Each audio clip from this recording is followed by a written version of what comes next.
Ya, dari Belitung kita terbang lagi ke Malang, Jawa Timur. Nah, di sana ada sebuah kampung yang selalu sibuk memproduksi tempe dan juga keripik tempe yang digemari banyak orang hingga ke luar negeri. Nah, di kampung ini pembuatan tempe sudah mendarah daging sejak ratusan tahun yang lalu. Berikut liputannya dalam segmen Sudut Kota.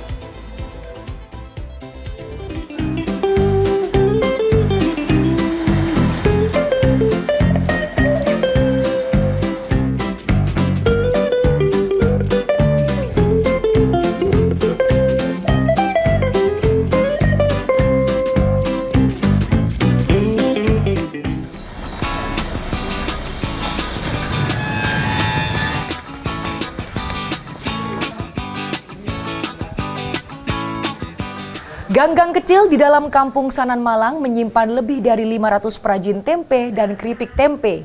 Tempe yang menjadi sumber mata pencaharian warga merupakan warisan yang turun-temurun. Dalam segmen Sudut Kota kali ini, kita akan mengenal Kampung Sanan dan tempe sebagai identitasnya.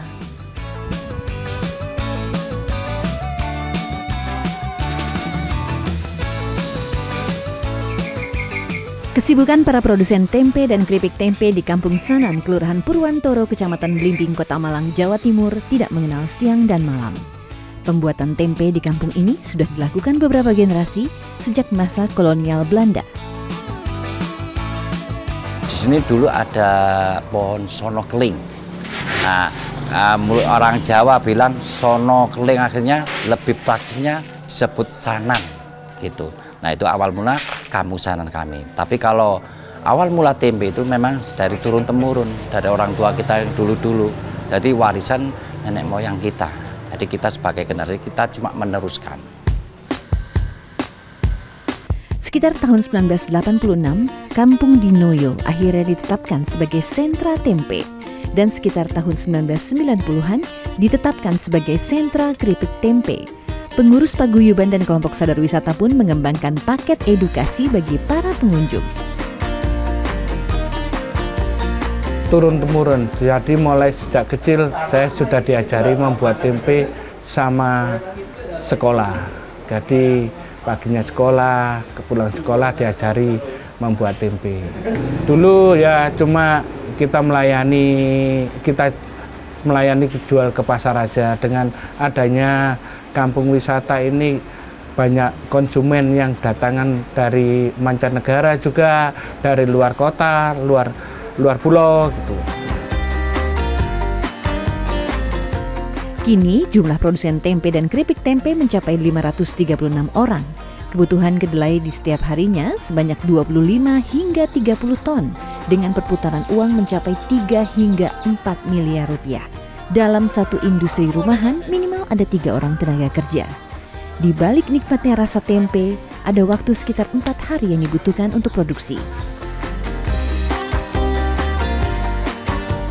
Prosesnya dimulai dari merebus kedelai hingga setengah matang, selanjutnya dimasukkan ke mesin pemecah untuk dibelah menjadi 2. Setelah itu kedelai dipisahkan dari kulit arinya dan direndam dalam air selama sehari semalam. Setelah mengental seperti madu, air dibuang dan kedelai dicuci. Kedelai selanjutnya direbus hingga matang, kemudian kedelai didinginkan dan diberi ragi.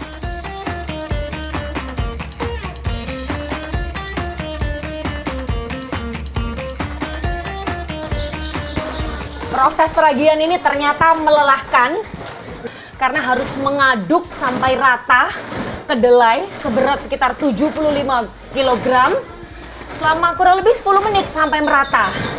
Jadi harus dilempar, diaduk, ditarik.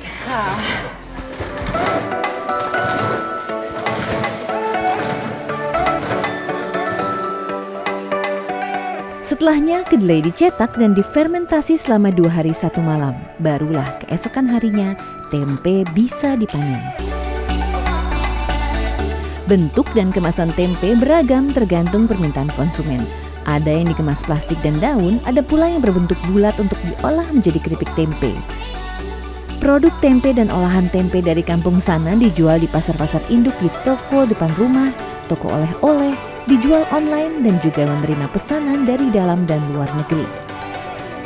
Keripik tempe pun tersedia dalam beberapa rasa, Bagi wisatawan, rasa keripik tempe Sanan enak di lidah dan ramah di kantong. Spesifik renyah, enak, gurih gitu.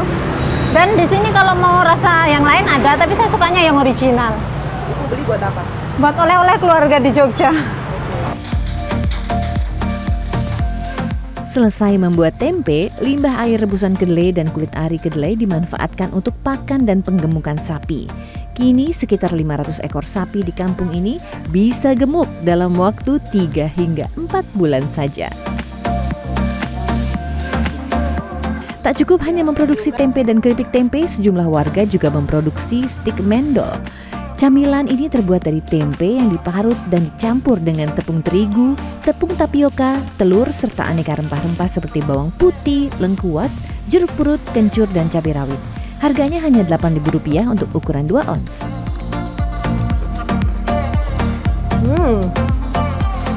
Saya nggak nyangka kalau tempe juga bisa diolah seperti ini. Di setiap gigitan rasanya gurih karena bumbunya ini kuat. Kemudian ada sedikit rasa pedasnya. Dan stik mendol ini bisa dinikmati sebagai camilan atau pendamping nasi rawon. Renyah. Tantangan yang sering kali dialami para produsen tempe adalah ketersediaan bahan baku kedelai dan harganya yang fluktuatif. Kanza Tamarindora, Heru Sudarmanto, Malang, Jawa Timur.